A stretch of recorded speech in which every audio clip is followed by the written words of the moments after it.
Le monde moderne croit aux données, aux radars, aux statistiques. Mais le cœur du croyant lit dans les signes. Il ne voit pas seulement les navires, il interroge ce qui pousse ces navires.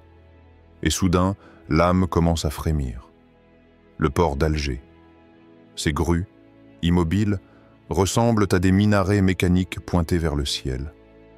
Une tension flotte dans l'air, invisible mais palpable. Un poids que même les goélands hésitent à traverser. Voix plus lente. La mer est un miroir. Elle reflète l'état de l'inconscient collectif. Si elle se trouble, c'est peut-être que les cœurs aussi le sont, car ce qui vient de l'extérieur n'est souvent que l'écho de l'intérieur. Que se passe-t-il dans les cœurs et les esprits quand des forces lointaines se rapprochent? Silence. Puis la voix reprend. Certains ressentent une peur sourde, d'autres une excitation confuse, mais peu osent poser cette question. Et si cette force étrangère réveillait en moi ce que j'avais longtemps oublié? Mon devoir, ma foi, ma vigilance, mon engagement. Une goutte tombe d'un toit sur une flaque d'eau. Des cercles s'élargissent, puis une deuxième goutte, puis une troisième. Un rythme commence, presque cosmique. L'univers fonctionne par cycles. Approche, retrait, silence, tremblement. Le Mahdi n'apparaît pas dans une paix tiède. Il apparaît dans le fracas subtil d'un monde qui se cherche, d'un peuple qui se réveille, d'une Oumma qui ouvre les yeux. Dans une époque ancienne, une armée s'était approchée des côtes d'un peuple insouciant. Les hommes regardaient en la mer, fascinés, mais ne priaient plus. Un seul vieillard monta sur la colline. Il leva les mains et dit « Seigneur, s'ils viennent à nous, c'est que toi tu viens à moi. » Et ce peuple fut sauvé, non par ses armes, mais par un cœur éveillé. Alors toi qui écoutes, toi qui regardes cette mer, toi qui ressens cette tension, sache que ce n'est pas la flotte qui est inquiétante, c'est l'oubli qui l'est, car lorsque les hommes oublient, Allah leur rappelle, par la peur, par la surprise, par l'ombre qui s'avance. Un Coran ouvert sur un rebord de fenêtre. Le vent tourne les pages lentement. La lumière dorée du matin s'étale sur les lettres arabes. Un verset s'arrête. Et quand nous voulons détruire une cité, nous ordonnons à ses opulents de se corriger. Mais ils persistent. Sourate 10. 3. Flotte russe. Symbole et interrogation. La présence russe évoque puissance et incertitude, non pas celle qui déroute, mais celle qui éveille. Un navire aux flancs sombres fend la Méditerranée. Pas un bruit, seule la traînée blanche qu'il laisse derrière lui, comme une cicatrice sur l'eau. L'horizon paraît figé, suspendu. L'histoire n'est pas linéaire. Elle tourne, elle revient. Il fut un temps où Constantinople et Alger vibraient au même rythme, deux extrémités d'un même monde, deux phares de l'islam tournés vers la mer et vers les cieux. Une ancienne carte ottomane apparaît à l'écran. Alger, Istanbul, Damas, la Mecque, un réseau spirituel et politique oublié. Mais aujourd'hui, de nouvelles vagues émergent, non pas celles qui se brisent sur les rochers, mais celles qui percent les illusions. Une flotte, ce n'est pas qu'un déploiement militaire, c'est une déclaration silencieuse, un langage sans mots, une présence que même les oiseaux ressentent. Un corbeau traverse le ciel d'Alger, planant au-dessus des minarets. Écoute cette histoire. Elle nous vient d'un temps révolu, mais l'écho résonne encore aujourd'hui. Il y a 100 ans, un vieux pêcheur, solitaire, habitait près d'un cap rocheux à l'ouest d'Alger.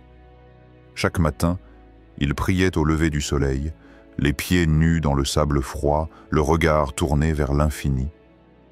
Ce jour-là, alors que les vagues semblaient plus lourdes qu'à l'habitude, un navire inconnu apparut. Noir, immense, étranger. Son cœur se serra. Son âme vacilla. Il pensa à fuir. Mais au lieu de courir, il s'agenouilla, il leva les mains, et il dit « Ô toi qui contrôles les vents et les navires, si cela vient de toi, fais-moi confiance. Et si c'est une épreuve, fais-moi fort. » Alors il sentit un souffle, comme une parole dans son cœur. Une voix invisible qui disait « Si tu te confies en moi, même la mer s'ouvrira devant toi. » La tempête, qui grondait à l'horizon, se dissipa. Le navire, dérouté par un vent soudain, changea de cap, et le pêcheur reprit sa prière, cette fois avec des larmes. Aujourd'hui encore, des navires inconnus approchent, non pas de simples objets d'acier, mais des signes enveloppés de silence.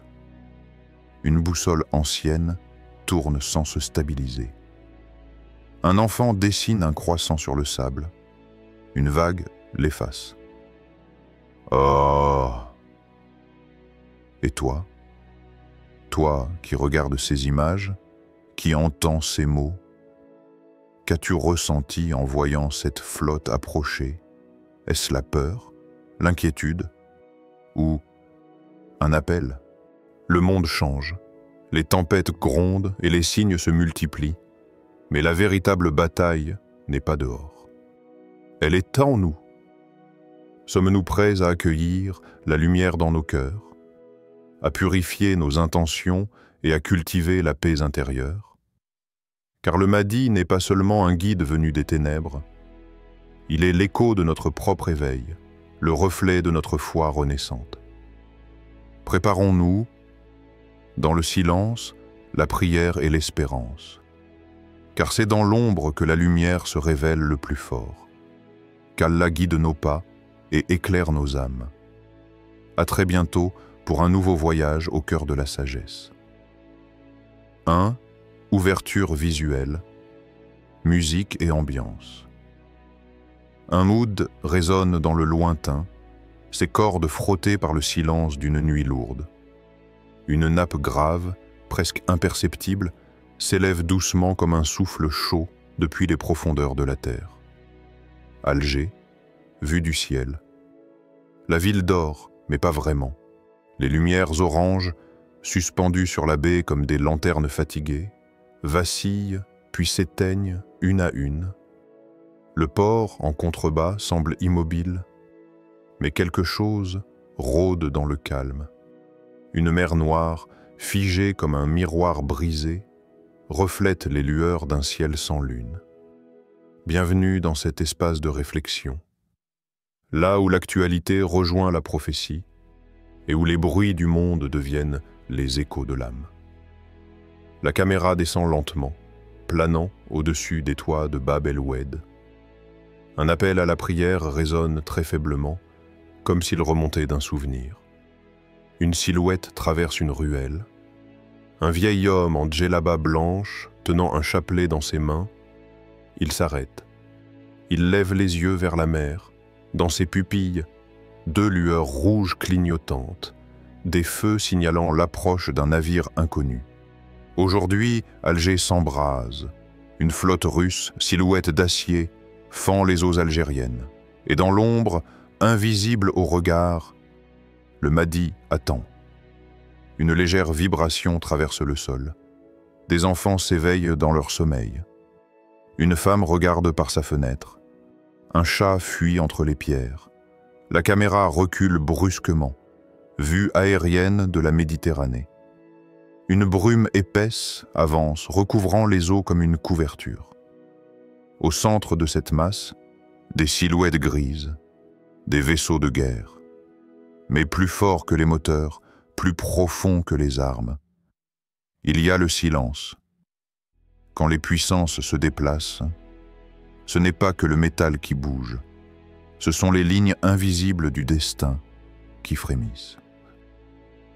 Les cœurs des croyants aussi, car l'apparition du Mahdi ne viendra pas dans un vacarme, mais dans un basculement.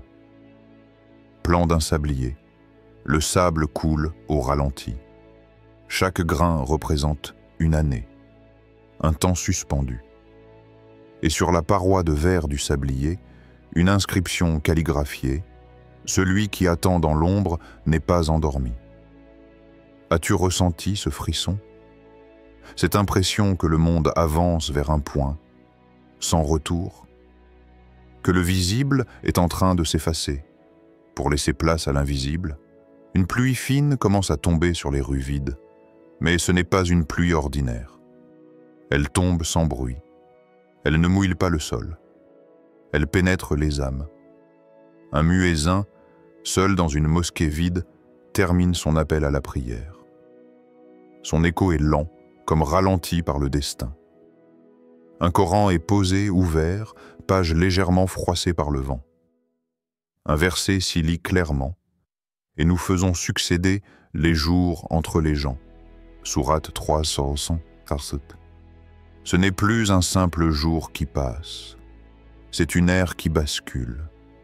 Alger est témoin, le monde retient son souffle. Et dans l'ombre, le Mahdi n'attend pas par faiblesse. Il attend, car l'heure est proche. L'écran devient noir. Une simple phrase blanche apparaît: « Prépare ton cœur, ce qui vient n'est pas ordinaire. » 2. Introduction contextuelle.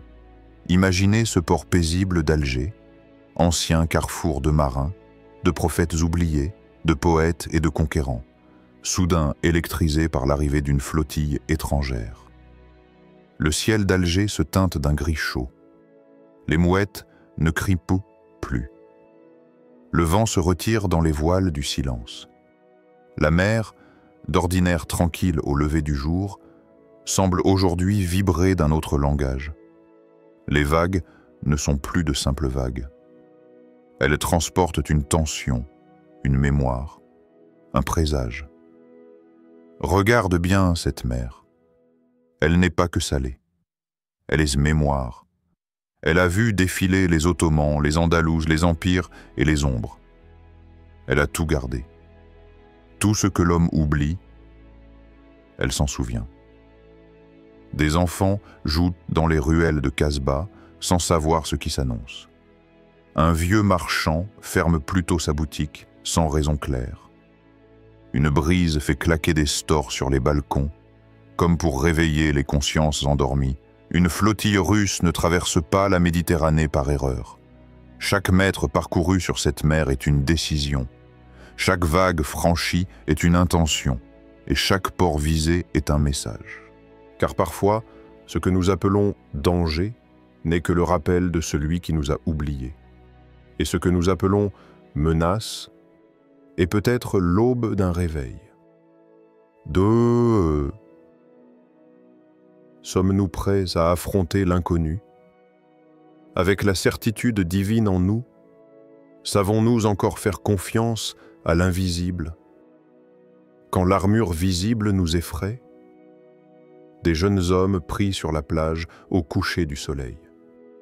La mer est calme, mais le ciel est chargé. Et dans les ombres orangées, une prière monte. Le monde avance, des voiles se déchirent, et le Mahdi n'est peut-être pas si loin. 4. Le Mahdi dans l'ombre. Les anciens hadiths nous parlent d'un homme, un guide sorti des ténèbres, pour bénir le monde. Un désert de pierre. Le vent balaie les ruines d'une ville oubliée, le ciel est lourd. Mais une lumière descend. Sur une seule silhouette debout, seule au centre du cadre. Son visage est caché. Nous ne savons ni le nom, ni le lieu précis. Il est là, quelque part. Il attend patiemment. Un silence qui n'est pas vide. Un silence habité. Un silence sacré. Le prophète a dit, même s'il ne reste qu'un seul jour à la vie du monde, Allah fera apparaître un homme de ma descendance. Son nom est mon nom. Il remplira la terre de justice, comme elle a été remplie d'injustice. Un sablier noir, renversé. Le sable coule lentement, mais Une main invisible le stoppe. Un seul jour, un seul instant, et tout peut changer. Le destin de la terre peut basculer par la permission d'Allah. Et l'apparition du Mahdi ne dépend pas du bruit du monde, mais du degré de préparation des cœurs. Des visages dans l'ombre, des hommes en prière dans des caves, des femmes levant les mains vers le ciel dans le secret de la nuit, des enfants récitant en silence. Mais sommes-nous prêts? Pas en apparence, pas sur les lèvres, mais dans le cœur. Le reconnaîtrions-nous si demain il apparaissait? Saurions-nous voir au-delà des habits, des origines, des symboles, plan intérieur? Une poitrine humaine, en gros plan, où l'on voit un cœur battre en lumière. Autour, des voiles sombres, et à chaque battement de cœur, un mot, doute, ego, jugement, puis espoir, foi, amour. Car pour voir le Mahdi, il faut d'abord enlever les voiles de l'âme, ceux de l'orgueil, de la haine, de la peur. Un homme pieux rêva un jour qu'il rencontrait le Mahdi. Il l'attendait avec une armée. Il s'attendait à un chef au regard de feu. Mais c'est un homme simple qui s'approcha.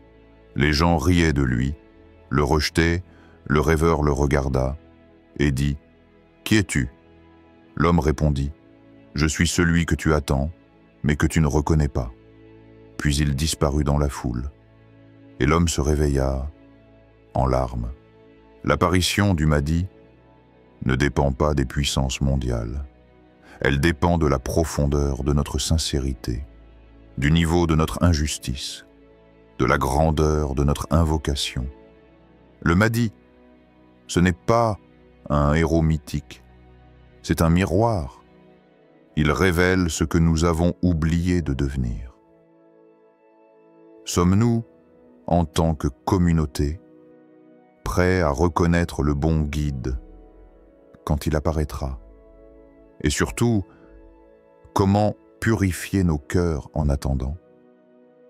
Un homme qui verse de l'eau sur ses mains, une vieille femme qui donne à manger à un orphelin, un jeune qui pleure pendant sa prière, un détenu qui récite en silence dans une cellule vide, un malade qui lève les yeux vers le ciel. Purifier, c'est choisir. Choisir de briller là où tout s'assombrit. Choisir la patience, l'humilité et l'invocation. Le soleil se lève lentement derrière une montagne. L'ombre recule. Une silhouette au sommet, de dos. Elle ne parle pas. Elle regarde et elle attend. 5. Lien entre conscience humaine et épreuve extérieure, les événements géopolitiques extérieurs ne sont jamais isolés. Ils sont les reflets, les échos de nos conflits intérieurs. La flotte russe à Alger, vue de loin comme une ombre suspendue sur l'eau. Un brouillard fin entoure les navires comme un rêve mêlé de peur. Et si cette flotte n'était pas seulement une présence militaire, mais un miroir de nos peurs, de nos divisions, de nos attachements, ce que nous n'avons pas réglé en nous se projette autour de nous. Ce que nous fuyons en silence se manifeste en bruit. Ce que nous retenons dans nos cœurs finit toujours par sortir dans le monde. Un sage a dit « Ce que tu refuses d'affronter à l'intérieur, la vie te l'enverra de l'extérieur. » Le Coran aussi parle de cela.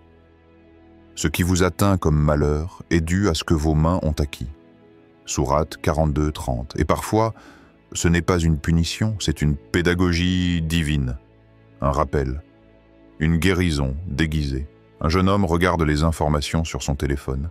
Il voit des images de navires, de tensions, d'alertes. Son visage exprime la peur. Il pose le téléphone, ferme les yeux, on entend son souffle devenir plus profond, puis il se lève. Il fait ses ablutions, il prie. Et s'il existait une autre façon de regarder ces événements, non plus avec l'œil de la panique, mais avec l'œil du cœur, non plus comme un choc, mais comme un appel, un signal que quelque chose, en moi, mérite attention. Ibn al-Qayyim, le grand maître de la spiritualité, racontait l'histoire d'un homme. Cet homme cherchait la paix. Il voyageait, il fuyait les villes bruyantes, il se retirait dans le désert. Mais chaque fois, le tumulte le rattrapait. Un jour, il vint voir un sage. « Ô maître, dit-il, je ne trouve la paix nulle part. Le monde est trop troublé. » Le maître lui répondit, « As-tu essayé de changer l'orientation de ta paix?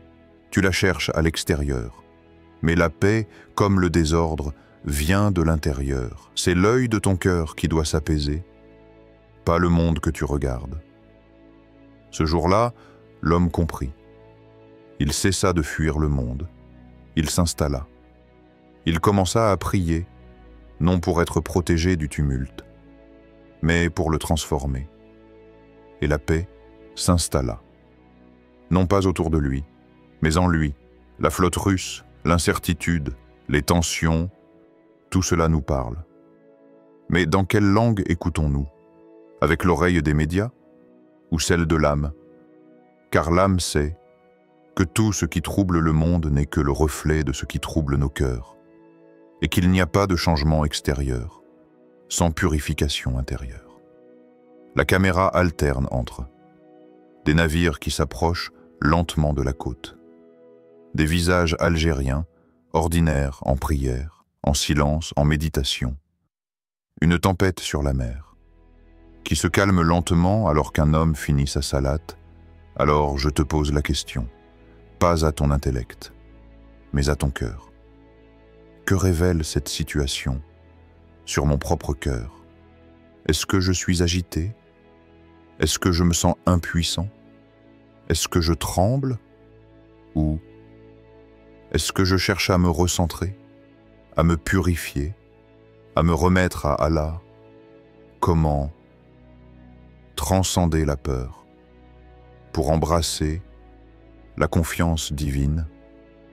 Tawakkul. La certitude invisible, l'ancrage dans l'inconnu, l'abandon joyeux.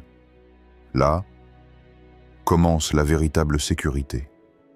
Non pas dans les frontières, mais dans le cœur. Un tapis de prière au bord de la mer.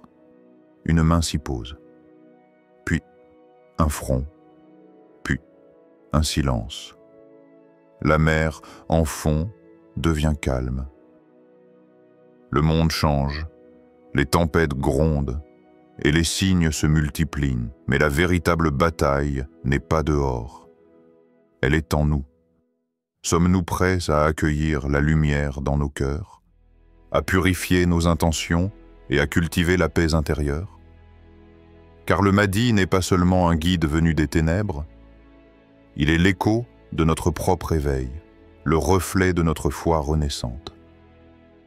Préparons-nous, dans le silence, la prière et l'espérance, car c'est dans l'ombre que la lumière se révèle le plus fort. Qu'Allah guide nos pas et éclaire nos âmes. À très bientôt pour un nouveau voyage au cœur de la sagesse. Anj.